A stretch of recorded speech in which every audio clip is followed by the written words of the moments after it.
All right, everyone. Snopes is apparently broke. They've got at least one lawsuit going on, as far as I can tell. It almost looks like they've got two with two different companies.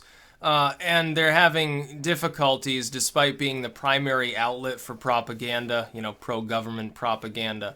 So Snopes has fallen on hard times, and they're begging people, oh, we might go out of business.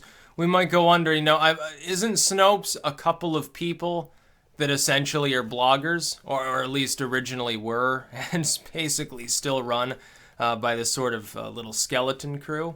Because I'm pretty sure that's still the case.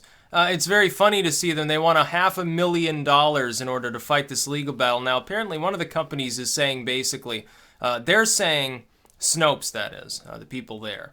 They're saying, oh, well, this company that had contract with us is still in charge of these ads, and we're not seeing any revenue from it, so how the hell are we supposed to keep the lights on? Now this other company is saying, no, actually, Snopes is just trying to lodge in our crotch, essentially, and drain all of our revenue away, and like a vampire or something to that effect. It doesn't really matter, though. Snopes doesn't really deserve to exist, and I'll tell you why. Snopes doesn't do what some partisan sites would do and tell outright lies. There's a different and more insidious style of propaganda that's used by sites like Snopes. If you want a more realistic fact-checking service, it should be PolitiFact. They're not perfect, but they're better than Snopes. I'll tell you why. Snopes is good with the religion questions, like the Sounds of Hell hoax. On political issues, it's fairly obvious which way they lean. And here's how you lie without lying. If you want to project an image for which you can get a decent enough sample size, let's say that you have two politicians, I've used this analogy, and they both make 100 statements, and they're telling 50 lies, and they're telling the truth 50% of the time as well. It's totally 50-50. Their level of honesty, they're both totally corrupt because they're lying half the time, but we're simplifying here. They're both equal in the lies that they tell. And let's say everything else is equal, like it's the same questions, the same lies, and everything. Let's say that Snopes likes the partisan leanings of one of these candidates more, or they just like the candidate more for some reason. They'll take a sample. They won't go through and fact check all of 100 of those statements. Now, PolitiFact does this too, but it tends to be a bit more limited than certainly on Snopes. What you do is you take, let's say that you want to make one candidate look better than the other. You simply, instead of fact-checking 100 things that they said, you'll fact-check 50. And for the candidate you like, you'll fact-check 35, 40 of the statements are those. You're going to list them there.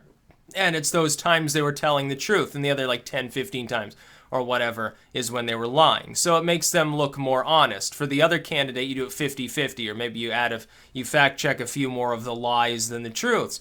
And so even though these two individuals are exactly the same in how often they're telling the truth or not, most people don't have the time to go through and look at every goddamn thing that they've said.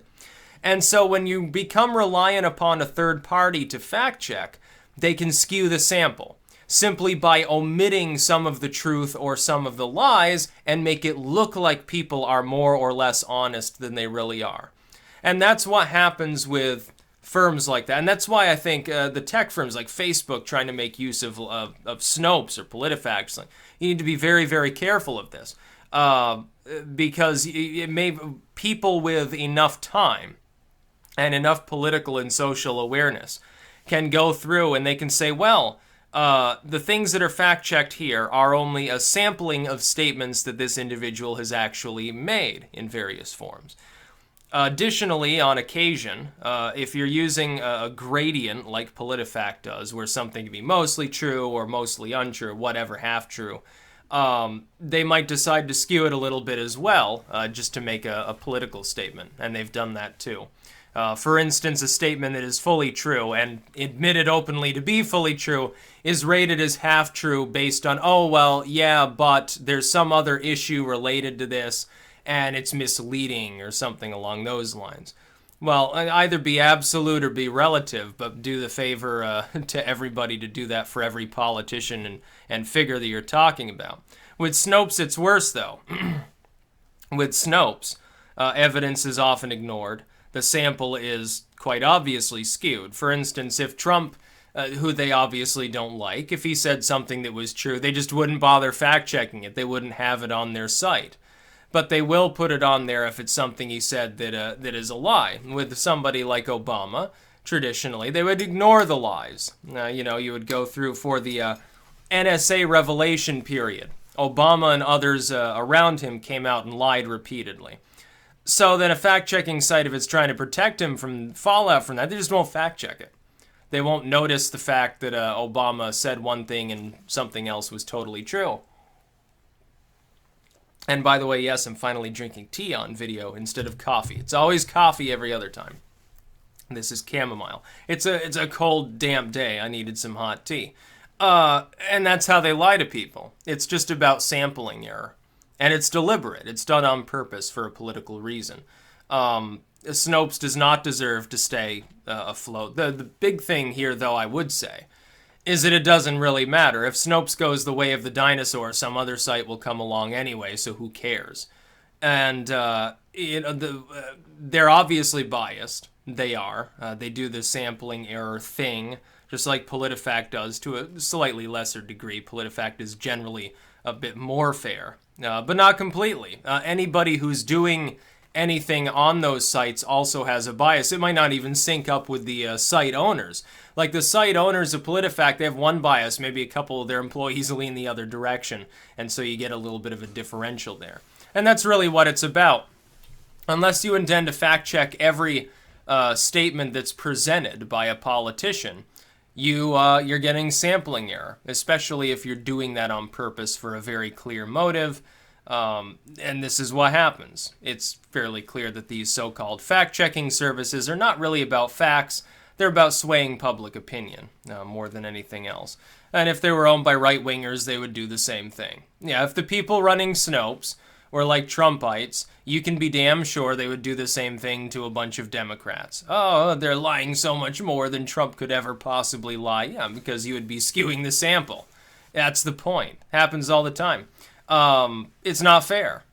It's not. Now, they have a right to be a private company, a for-profit corporate entity that they are, and make money, but it's funny to watch them beg. It's funny to watch them have to beg to make ends meet. Why don't you call up CNN? They love your service. Why don't you get a loan from the DNC or something along those lines? I'm sure they would love to fund you. Didn't Zuckerberg come out and bundle Snopes up with some of these other sites to go through and check crap that was posted on Facebook as though you were an objective service to use for that? It's very funny. This little sub-family business controlling part of the flow of information on a site like Facebook is almost surreal. And they do a shitty job of it. And so apparently people have stopped wanting to put ads on Snopes or something. See, it cuts both ways. Snopes is technically alt media. They're internet only, started in the 1990s, not run by a mega corporation like Time Warner or something like that. They're technically part of the alt media. And you see what happens. They're having their ad problems too. This happens to people on both sides, which is why we should stop the vigilante bullshit and the pro-censorship bullshit. Go ahead and fund Snopes, although I think they're going to find a lot of their fans, a lot of the people that care that Snopes exists at all, are essentially NEETs. That is, they don't have any money to give to Snopes. They're not going to be able to fund them. They might support Snopes. They might call for others to fund them. Will they hit their 500,000 goal? I guess we'll see. Yeah, and even then, they might lose this legal battle and end up having to pay it all back out or something. They might still go under. Might just be a cash grab for all we know. That's about all. Peace out.